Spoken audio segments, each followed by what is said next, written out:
चर्चा करने के लिए हमारे साथ खास मेहमान भी जुड़ चुके हैं। राजनीतिक विश्लेषक निरंजन पोद्दार इस वक्त हमारे साथ जुड़ रहे हैं, साथ ही बीजेपी के वरिष्ठ नेता अनिल गोयल। इसके अलावा आप प्रवक्ता प्रखर श्रीवास्तव भी हमारे साथ जुड़ रहे हैं। सबसे पहले हम निरंजन जी का रुख यहां पर कर लेते हैं। निरंजन जी,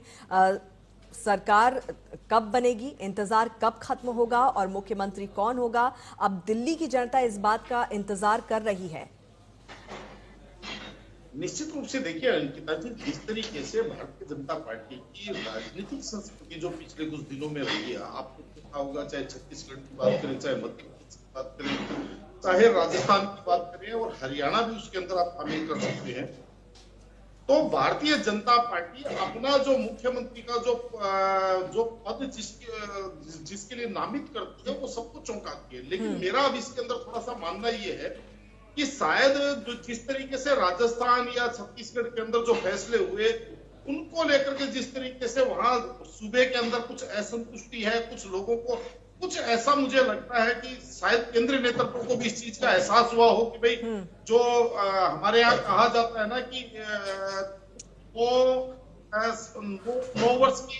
वो होती है, और कहने का तात्पर्य ये है कि नया 9 वर्ष और पुराना 100 वर्ष वाली जो चीज है वो कहीं ना कहीं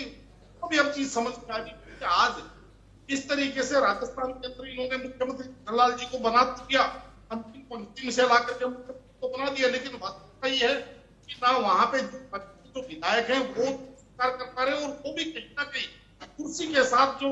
पद की जो जिम्मेदारी है उसके साथ पूरा तालमेल नहीं बना पा रहे जी। तो भारतीय जनता पार्टी के लिए, केंद्रीय नेतृत्व के लिए मेरे हिसाब से वो फैसला आज की तारीख में कहीं ना कहीं उनके लिए कंटकारी या उनके लिए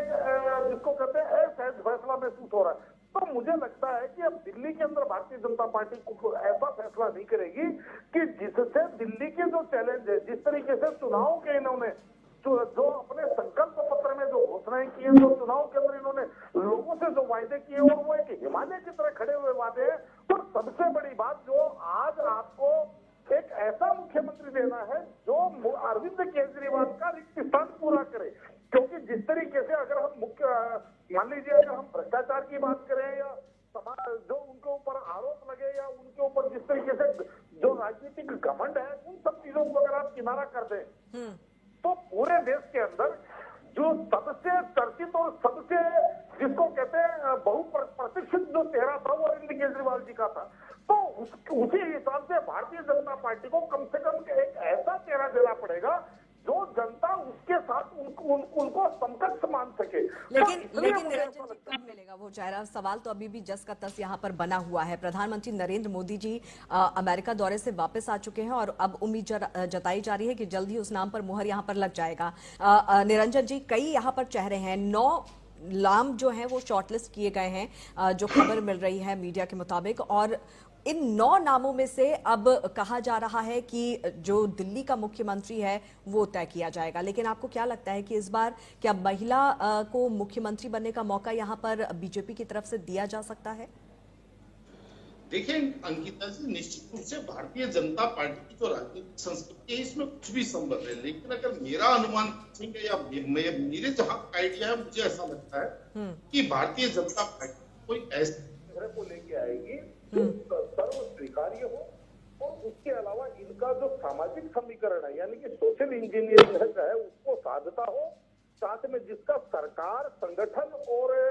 केंद्र के साथ जिसका पूरा समन्वय हो और जो ऊर्जावान व्यक्ति हो। और मेरे हिसाब से इन सारी चीजों के ऊपर अगर मैं बारीकी से नजर मारता हूं तो मैं देखता हूं कि जो परवेश साहिब सिंह वर्मा है वो कहीं ना कहीं यहाँ 21 बैठते हैं। उसका कारण ये है कि वो जिस परिवेश से आते हैं या जो वो जिस परिवार से आते हैं वहां उनको पहले से इस शासन प्रशासन का उनको अनुभव है। उसके बाद में जिस तरीके से आपने देखा होगा 2 बार के विधायक, 1 बार के सांसद, और सबसे बड़ी बात क्या है कि जिस समुदाय से आते हैं, कहीं ना कहीं मेरा जो अनुमान है कि भारतीय जनता पार्टी जिस तरीके से सोशल इंजीनियरिंग की एक माला बना रही है, आपने देखा होगा कि जैसे उड़ीसा में इन्होंने दलित मुख्यमंत्री दे दिया, छत्तीसगढ़ में इन्होंने आदिवासी मुख्यमंत्री दे दिया, मध्य प्रदेश में इन्होंने यादव मुख्यमंत्री दे दिया, राजस्थान में इन्होंने ब्राह्मण मुख्यमंत्री दे दिया और हरियाणा में इन्होंने जिस तरीके से सैनी मुख्यमंत्री, तो अब एक जाट मुख्यमंत्री इनको देना करना मेरे हिसाब से इनका अगला हो सकता लक्ष्य हो, जिससे जो 5 राज्यों के अंदर जो जाट समुदाय है, जो 5 राज्यों के अंदर चुनावों को प्रभावित करता है, कहीं ना कहीं उनके सामने एक ये तस्वीर रख पाएंगे कि देखिए भारतीय जनता पार्टी ओबीसी और तमाम जातियों को समाहित, क्योंकि जिस तरीके से आप देखते होंगे राहुल गांधी जी बार बार जातिगत जनगणना और इस तरीके की चीजों के ऊपर इनको घेरने का प्रयास करते हैं, तो भारतीय जनता पार्टी वो तमाम सारी की सारी चीजें उनको कहीं ना कहीं पहले से उनको रोकथाम करके चलना चाहती है। बाकी अब देखिए केंद्रीय नेतृत्व किन मापदंडों के ऊपर किसको खरा उतरता है, ये तो सारी के सारे भविष्य के गर्भ में है। लेकिन जिस तरीके से जो जिज्ञासा है, उस जिज्ञासा बस हम भी अनुमान लगाते हैं, और मेरा अनुमान तो परवेश वर्मा के ऊपर जाकर के 21 बैठता है। बिल्कुल, लेकिन पूर्वांचलियों का मुद्दा भी इस बार जोर शोर से दिल्ली चुनावों में प्रचार के दौरान हमने देखा था कि छाया हुआ था, और ऐसे में अभय वर्मा क्या इस दौड़ में शामिल होते हुए नजर आ सकते हैं? और इसके अलावा भी विधायक दल से परे भी अगर विचार करें तो उत्तर पूर्वी दिल्ली से सांसद और पूर्वांचली बड़ा चेहरा मनोज तिवारी के नाम पर भी विचार किया जा सकता है। देखिए अंकिता जी, एक चीज तो आप निश्चित समझिए, जिस तरीके से भारतीय जनता पार्टी के प्रदेश अध्यक्ष या यूं कहें कि भारतीय जनता पार्टी के प्रभारी या तमाम जो इनके जो सीनियर लीडर जवाब दे रहे हैं, वो ये कह रहे हैं कि जो भी मुख्यमंत्री होगा वो चुने हुए विधायकों में से होगा। तो इस बात से तो आप एक बार इस बात को तो आप समझ लीजिए साइड कर दीजिए कि कोई मनोज तिवारी जी मुख्यमंत्री होंगे या स्मृति ईरानी मुख्यमंत्री होंगी, वो तो सारी के सारे अपने अपने अनुमान और अपनी अपनी सोच है। लेकिन मेरा ये मानना है कि जो आपने पूर्वांचल वाली बात कही, तो निश्चित रूप से आपको मैं बताऊं, मुझे जहां लगता है कि उनको कद्दावर मंत्रालय या उप मुख्य मंत्रालय किसी पूर्वांचली को दिया जाएगा। बाकी अभी जो भारतीय जनता पार्टी के लिए सबसे बड़ा जो टास्क है, वो जिस तरीके से इन्होंने एक हिमालय रूपे जो इन्होंने वायदे किए हैं, और सबसे बड़ी बात कि आज जो दिल्ली इनको संवारनी है, क्योंकि अब इनके पास कोई मौका नहीं रहेगा। क्योंकि एक चीज और आपके चैनल पे बता देना चाह रहा हूं कि अब आने वाले 1 महीने के बाद में दिल्ली के अंदर एमसीडी में भी भारतीय जनता पार्टी की सरकार बनने वाली है। क्योंकि जो मेयर के लिए जितने वोटों की जरूरत होती है, उसके अंदर देखिए आप कैलकुलेशन करेंगे तो भारतीय जनता पार्टी के पास 132 वोट बनते हैं, जबकि आम आदमी पार्टी के पास केवल 120 वोट रह जाते हैं। तो इस हिसाब से एमसीडी के अंदर भी भारतीय जनता पार्टी की सरकार कहीं ना कहीं अब बनने वाली है। तो पहली बार दिल्ली के अंदर ऐसा होगा कि तीनों निकायों के अंदर, चाहे वो पार्लियामेंट हो, चाहे विधानसभा हो और चाहे एमसीडी हो, तीनों जगह भारतीय जनता पार्टी यानी कि यानी ट्रिपल इंजन की सरकार रहेगी। तो इनको अगर इन्होंने जैसे मान लीजिए अगर इन्होंने प्रदूषण पे काम नहीं किया, यमुना सफाई पे काम नहीं किया, इन्होंने जो 2500 रुपए या जिसको ये जन